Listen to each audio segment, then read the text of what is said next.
I've had this radical idea, and I don't know if it's a serious idea. I'm only being half serious in this video, but it's a thought that's occurred to me from time to time. And I'm going to talk about it in this video because partly I'm bored and I want to see how other people react to it. And secondly, I want to know if years in the future I'll look back on this and know if I still hold that opinion or not. But anyway, my view, the thing I want to talk about is it's about holding opinions that don't make sense or opinions that contradict each other. Basically, what I've come to believe recently and over the course of my life is you don't need to have views or opinions that make sense. So what do I mean by that? Well, it's just in modern society, and perhaps for as long as society's been around, it's never been okay to be a hypocrite. A hypocrite is somebody who holds views that they don't actually believe, or someone who claims to have opinions that they don't actually believe in, or somebody who believes in certain things within a given context that don't make sense in others. And the word hypocrite is commonly used. It's often touted as an insult, like you're being dishonest or you're being lazy if you're a hypocrite. But I'm not sure I agree anymore. Firstly, I think a lot of people are hypocrites deep down, but I think it's okay to be a hypocrite, and you shouldn't blame yourself or hate yourself for being intellectually, inconsistent with your beliefs. And I wouldn't hold these views were it not for the fact that I've been thinking about this more and more, and it's just, the reason I feel this way is because we all want to survive, we want to be happy, we want to be, we want comfort. And if our beliefs cause us to be distressed, if our beliefs actively harm us and make us feel terrible or dreadful, then those beliefs are wrong. I'm not saying they're wrong in the sense that they're factually wrong, but I mean, they're wrong for you. They're harmful to your well-being, and they don't serve you. They carry no practical use. They're not constructive. So therefore, you should recognize that, and you should ignore them, or you should include exemptions where it's handy. So one example is, I get hot under the collar every now and then with regards to politics. I haven't made a lot of videos about politics, but in this day and age, there are few things in the world that are inseparable from politics, because the world is basically coming to an end. Everyone in Westminster is a clown. Nobody really cares about representing the interests of ordinary British people. It is frustrating. It's downright frustrating and annoying. But people will say to you, if you complain a lot, say, well, why don't you become Prime Minister then? Or why don't you run for office? You think you can do a better job? And the underlying assumption with that, I think I've been told this at least once or twice. The underlying assumption there is that it's easy. Like, you can do it if you just put your mind to it, if you give it a try. Because you're so motivated, because you're so incensed by this issue, you should be the one to bring about change. But I've thought about it some more, and I've realized, no, actually, I shouldn't run for Prime Minister. I shouldn't have to. Because first of all, I know what kind of person I am. I know that I'm not emotionally mature enough to endure the tasks and the difficulties that come with being a public representative. I know that there are times where you have to make really difficult decisions. I know that there are times where people will despise you for things that you may or may not have done. I know that your life will be subject to a level of scrutiny that ordinary people don't have to contend with.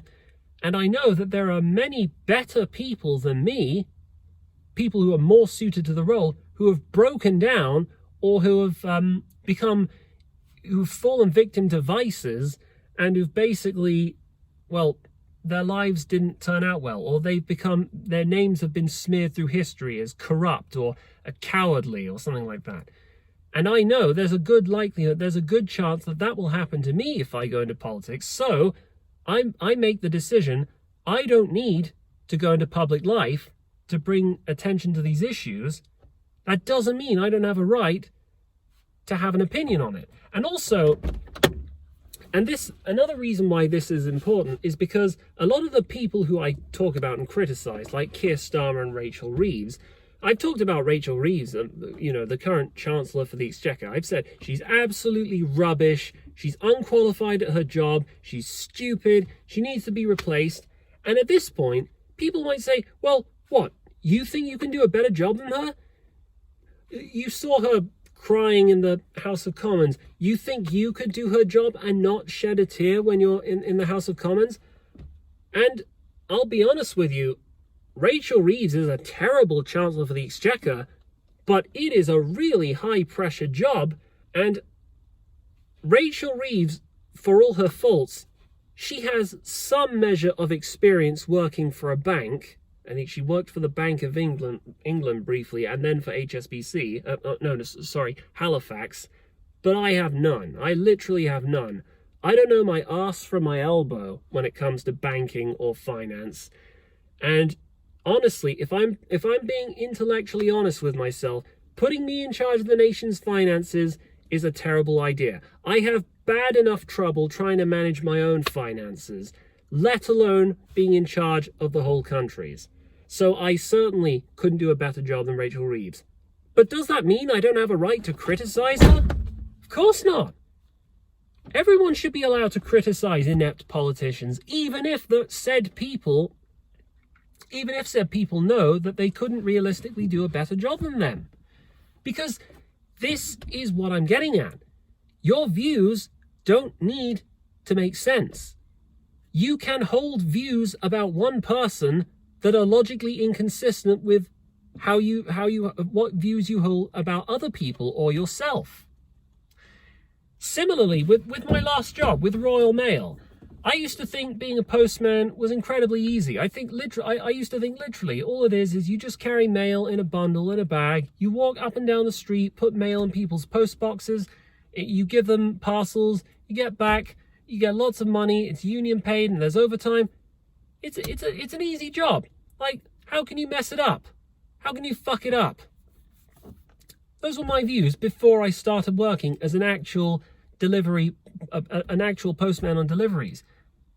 And I broke down on the 9th day. I realized I couldn't do it.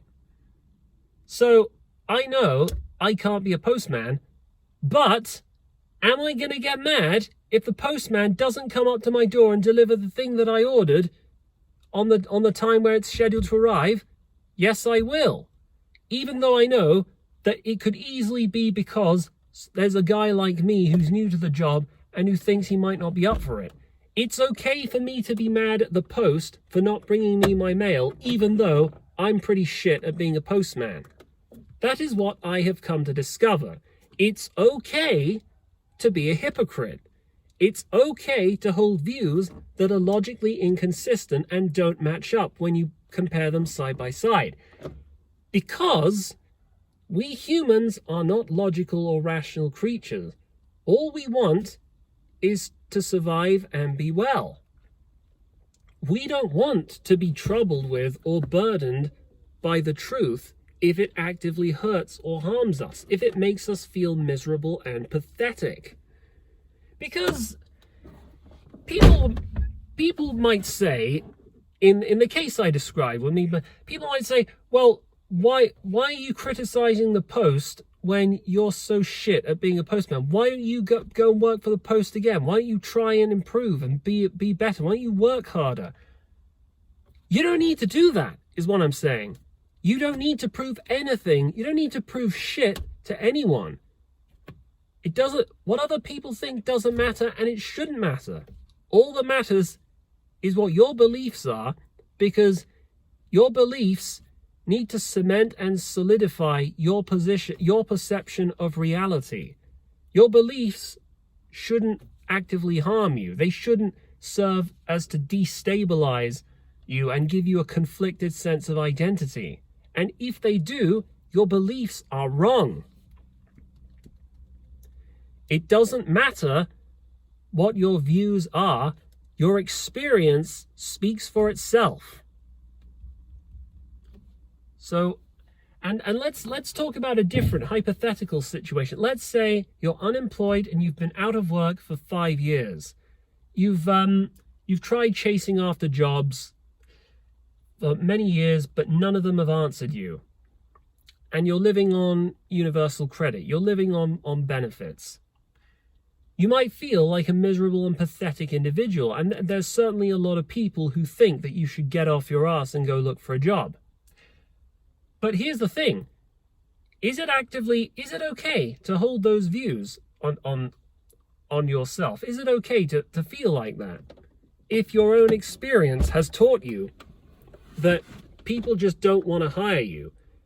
Maybe it's just that your CV just doesn't look that impressive. Your job history looks too fragmented and too wishy-washy. Like you don't have 3+ years working as an unpaid intern for Google or Alphabet Incorporated. Well, I would say no. Your beliefs that you should come to terms with, and you should forgive yourself for not being as great, not being as clever as you want to be, but you shouldn't hate yourself for it. You should introspect a little and think, I'm the person who I am because of circumstance. I don't need to prove anything to anyone. I'm unemployed. I'm living on benefits, but I did the best that I can do, and it's okay, you know? And more to this, compounding this, I would add, it's also okay, if you're living on benefits, it's okay to hate other people who also live on benefits. It's okay to criticize them for being lazy, even if you are one of them. And that's the most baffling thing that I want to talk about, because it sounds like it doesn't make sense. These views that I'm saying, I sound like the things that I'm saying are they contradict each other. But the truth of the matter is, you can be somebody who lives on benefits, who doesn't work, and at the same time, you can realize that it's not a sound economic policy to have a country where, what is it, like 10 or 20%, or is it 30% of all people aged 18 to 30, I don't know the statistics, by the way, I could be pulling them out of my ass, are not actively involved in the labor force. And you say, how can you believe that? Like, that doesn't make any sense. That's like a turkey who believes in Christmas. It's like a Jew who believes in National Socialism. But what I'm saying, it's okay to be a Jew who wants National Socialism. It's okay to be a turkey who wants Thanksgiving or Christmas. It's okay to be somebody who's unemployed and who hates people who are unemployed, who thinks that they're lazy. It's okay to be a hypocrite. That is what I wanted to share with you in this video. And I would be very interested to know what you guys think. Do let me know in the comments section. I welcome any and all views and opinions as long as they're respectful and courteous. But yeah, anyway, what do you guys think about that? This has been Tracking. Remember, it's okay to be a hypocrite.